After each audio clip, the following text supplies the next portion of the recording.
皆さんごきげんよう、上川薫です。今日もまた世界では様々な出来事が起こっています。ぜひとも要点を押さえつつ情報を更新していってください。今回最初に取り上げるニュースは、私がトランプ大統領の政策を支持しているものを一つ取り上げようと思います。国際情勢の話様々取り上げる関係で、トランプ大統領の意見と私の意見はかなり異なっています。例えば、ロシアの戦争犯罪は責任を追及すべきだというのが私の考えですが、トランプ大統領は戦争犯罪についてはこれを不問にし、国際法を破った軍事力を用いた他国への侵略行為をトランプ大統領は追認しようとしています。私はこれを認めるべきではないと考えています。ですから、考え方にはかなり違いがあります。しかし、すべての政策について反対しているわけではありません。例えば、ウクライナの停戦協議において、現在、アメリカ、ロシアとの間で外交交渉が行われています。トランプ大統領は常々、プーチン大統領はとても信頼できる人物だと話していますが、その誤った評価に基づく外交によって、現在プーチン大統領の意のままにトランプ大統領は動いています。しかし、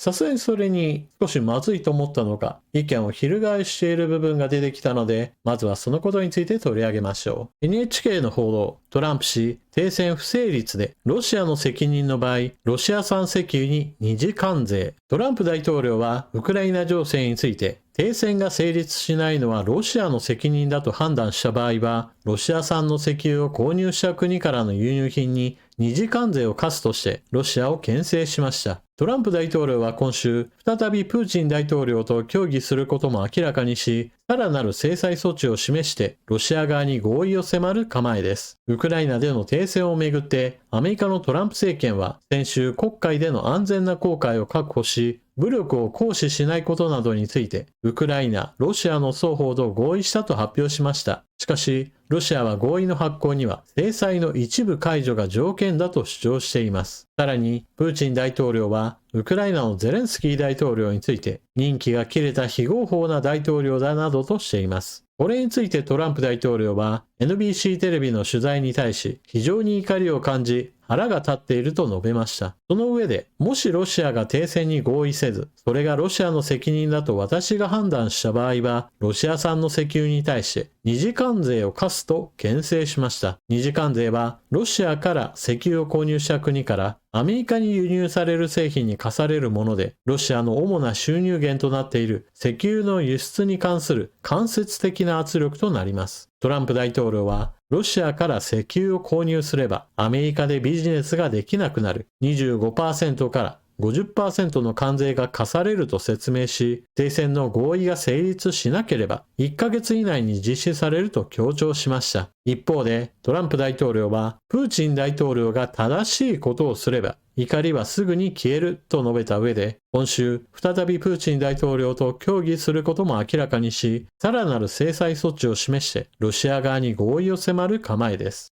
これまで行われたトランプ大統領とプーチン大統領の外交交渉というものは、トランプ大統領の意見に対して、プーチン大統領は全体としては賛成しますよという形で、はっきりとノーは突きつけてはいません。ですが、実質的なノーを突きつけることによって、話がまとまらないようにしています。トランプ大統領が停戦を求めるとすれば、プーチン大統領も確かに停戦は必要だと最初はイエスを述べます。しかし、停戦を実際に行うためには、ロシアに対する制裁は解除しなければならないと条件を突きつけたり、そもそもウクライナに対する NATO への加盟を決して認めないように確約してほしいと述べたり、たとえ停戦した後であっても、ウクライナに外国の軍隊が入ることは決して許さないといった話や、停戦するんであれば、ウクライナに軍事力は必要ないのであるから、動員を解除し、ウクライナ軍については解体を進めるべきだといった話などをして、最初にイエスと言いつつ、その後様々な条件をつけることによって、停戦合意が実質的にはありえない話だとして外交交渉を引き延ばしにかかっています。このようなイエス・バットといった形で話が全く進まないといった状況に対して、ようやくトランプ大統領がプーチン大統領の思惑といったものを把握したのかもしれません。もしもそうであるとするならば、今回のようにうまく話がまとまらないのはロシアに問題があるというふうに考えて二次制裁を科すというのであれば、私はこの政策に対して大賛成です。この政策というのは、ロシアが輸出した石油を購入している国々に対して、アメリカが制裁として関税を追加するというものです。現在、ロシアから石油を大量に購入している国としては、中国とインドがあります。この2つの国のうち、インドの場合であれば、石油購入にかかったお金については、なるべくインド国外に出さず、インド国内への投資に使うようにと、ロシア側に注文をつけていることから、必ずしもロシアの石油収入源としては大きく役に立っているわけではありません。一方において中国の場合だと、まるっきりロシアの戦時経済にとって役に立っている収入ですから、25% から 50% の追加関税といったものは大きな影響をもたらすものです。これまでトランプ大統領は中国に対しては、1、大統領選挙の時には 60% の関税をかけると超強気の発言を繰り返してきました。ところが実際に大統領に就任した時には、この 60% という主張を取り下げてしまい、現在中国にかけている関税は 20% です。60% と 20% を比べて、どちらの方がより大きい影響力があるかといえば、当然のように 60% の関税をかけた時です。ちなみにトランプ大統領は、アメリカに輸出する自動車については、漏れなくどこの国でもあろうとも 25% 関税をかけると言っていますから、中国に対する関税よりも自動車に対する関税の方がより強く出ています。このような中国に対する強硬政策を訴えていたトランプ大統領が、むしろ自動車という分野に限っては、日本やヨーロッパの方がより強く関税をかけているわけですから、どちらの方がより適しているかわからないような状況にもなっていたわけです。ですから、外交交渉の時間を引き延ばしをかかっているプーチン大統領に対して、堪忍袋の緒が切れたという感じで追加関税をかけるというのであれば、私は大賛成です。ただしこの記事の最後にもあったように、プーチン大統領が正しい対応をしてくれれば、こんな怒りなんてすぐに忘れるけどねという部分については要注意です。これまでのように結局のところ、プーチン大統領の求めに応じて、ウクライナにとって条件の悪い話でまとめようとするといった可能性もまだまだあります。続いてトランプ大統領の動向。ウクライナに対しては引き続き権益をよこすようにと圧力をかけ続けています。ロイター通信、トランプ氏、ゼレンスキー氏が重要な鉱物資源協定から撤退したいと発言。トランプ大統領は、ウクライナのゼレンスキー大統領が重要な鉱物資源協定から撤退したい意向であると述べ、もし撤退すれば、ゼレンスキー大統領は大きな問題に直面するだろうと警告した。彼は、レアアース協定から撤退しようとしているが、もしそうしたら非常に大きな問題を抱えることになると、トランプ大統領は記者団に語った。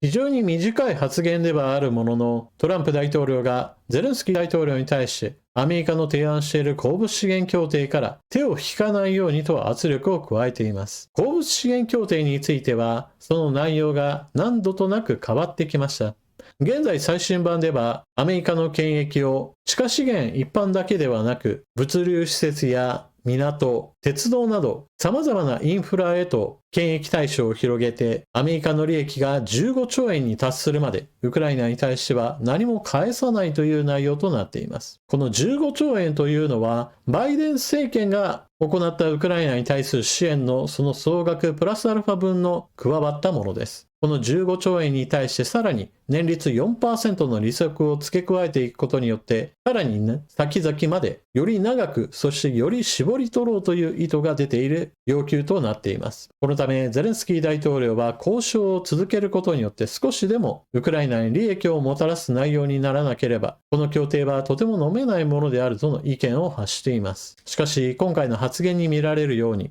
アメリカに対して利益をしっかりと提供できないのであるならば、非常に大きな困難に直面するだろうと述べています。これまで1回、すでにトランプ大統領は引き金を引いています。ウクライナに対する軍事支援の停止、情報支援の停止、これを実施したことがあります。今回もまたそれを繰り返すつもりなのかといった意味で、今回の警告は非常に重たいものだと言えるでしょう。なお、ウクライナに対するアメリカからの支援でちょっと誤解されている方がおられますが、ウクライナへの支援には2種類あります。まず第一に、軍事支援の場合であれば、米軍の在庫を引き渡すといったものと、ウクライナ軍に渡すためにアメリカの企業に発注して物ができたらウクライナに渡すといったものがあります。決して15兆円というお金そのものをウクライナにはいと言って全部渡すわけではなく、実際にはアメリカ国内で消費されたお金が物品となってウクライナに渡すという形です。ですから、丸々15兆円をさあ返してねということも、本来であればおかしな話であることはしっかりと押さえておくべきポイントです。アメリカの報道でも、こうした一方的なアメリカ側の利益になる協定というのは、もはや搾取ではないか、いわゆる昔で言えば植民地化をしたいのではないかといったことも言われており、トランプ大統領のやりすぎな政策の一つだと言えるでしょう。そして行き過ぎた発言というものは続きます。トランプ大統領、3期目について可能にする方法はある。トランプ大統領は取材に対し、憲法で禁じられている3期目を目指すことについて可能にする方法はあると述べ、可能性を否定しませんでした。これを伝えたアメリカメディアは3期目について、これまでで最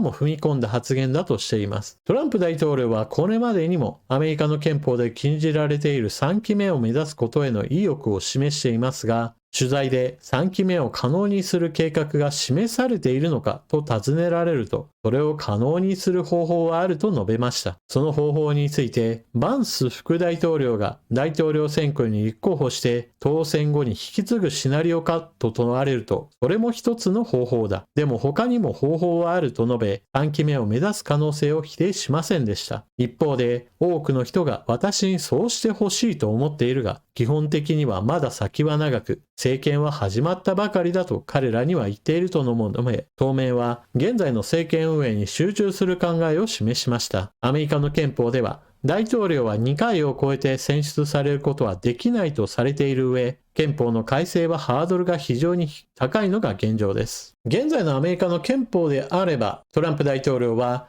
この1期4年で終わりです。しかし、記事にもあったように抜け穴はすでに存在します。誰か辞職することを前提として大統領になってもらい、その人の下で副大統領にトランプ氏が指名され就任します。この場合であれば、大統領が何か職務を実行できないような状態になるか、大統領自身が辞職するなどして、副大統領が次の大統領に就任するわけです。この場合であれば、選挙を経ない形で大統領になることができます。トランプ氏は、自身の支持者の集会においては、こういった話題が出てくると、人々の歓呼によって迎えられます。もう一期、もう一期、もう一期、4年、4年、4年といった形で支持者たちの声を集めるわけです。ちなみにこうした憲法の縛りがあって、本来であれば、もはや大統領にはなれなかったはずの人も大統領になっています。その代表例としては、プーチン大統領がいます。プーチン大統領は憲法を改正することによって、そもそも任期を延ばす、もしくは